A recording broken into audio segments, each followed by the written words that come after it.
Hello friends, welcome to யோக Tamil channel. ஒருத்தருக்கு என்னதான் நேரம் நல்லா இருந்தாலும், மிகப்பெரிய அதிர்ஷ்டம் இருந்தாலும், கடவுளோட அனுக்கிரகமே இருந்தா கூட நாம முயற்சி செய்யாம சோம்பேறியா இருந்தா என்ன நடக்குங்கிறத ஒரு குட்டி கதை வழியா பார்க்கலாம் வாங்க. ஒரு ஊர்ல ராமு என்கின்ற பெரிய சோம்பேறி வாழ்ந்துட்டு வந்தான். அந்த ஊர்ல ராமுவை தவிர மற்றவங்க எல்லாருமே நல்ல செல்வந்தர்களாகவும் செழிப்புடையவர்களாகவும் வாழ்ந்து வந்தாங்க. அதை பார்க்கும் போதெல்லாம் தானும் எப்படியாவது ஒரு பணக்காரனும் ஆகணும் அப்படிங்கிறது தான் ராமுவோட பல நாள் கனவு.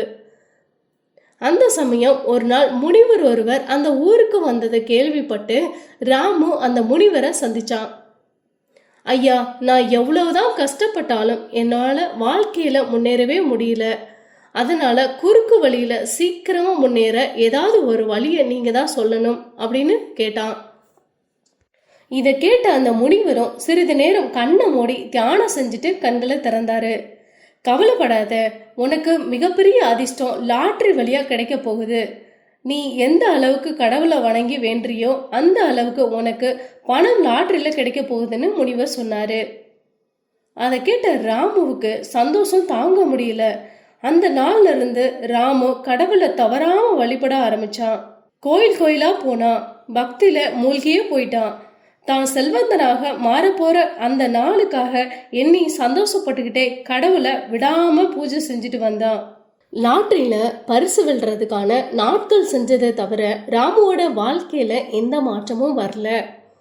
என்னதான் கடுமையா விரதம் இருந்து கடவுளை வழிபட்டாலும் கடவுள் ஏன் நமக்கு மனசு இறங்க மாட்டாருன்னு ராமுவுக்கு வருத்தம் வர ஆரம்பிச்சிச்சு. ஒரு கட்டத்துல விரக்தியா மாறி ஒரு நாள் மலை உச்சில நின்று கடவுளை கேட்டான்.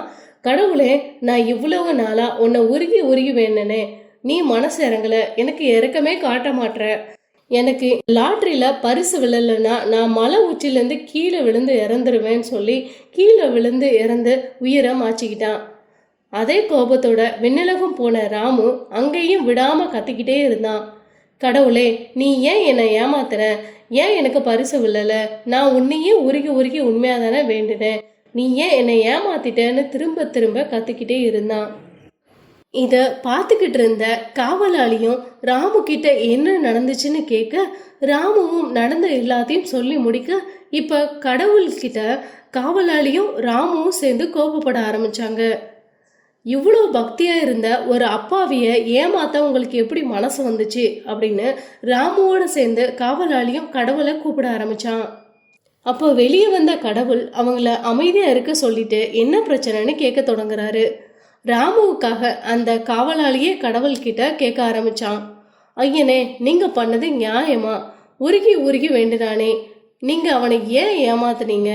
லாட்டரியில பரிசு தானே கேட்டான். உங்களை நம்பின இவனை எப்படி ஏமாத்த உங்களுக்கு மனசு வந்துச்சுன்னு கோபத்தோட காவலாளி கேட்க, எல்லாத்தையும் அமைதியா கேட்ட கடவுள் காவலாளியை பார்த்து கேட்டாரு. உங்க கேள்வி கோபம் எல்லாமே நியாயமானது தான். இவ்வளவு பண்ண அவன் ஒரு லாட்ரி டிக்கெட் வாங்கினானான்னு அவனை பார்த்து கேளுன்னு சொன்னாரு. காவலாளியும் ராமுவை பார்க்க, ஐயோ, நான் லாட்ரி டிக்கெட்டை மட்டும் வாங்கவே இல்லைன்னு சொன்னானாம்.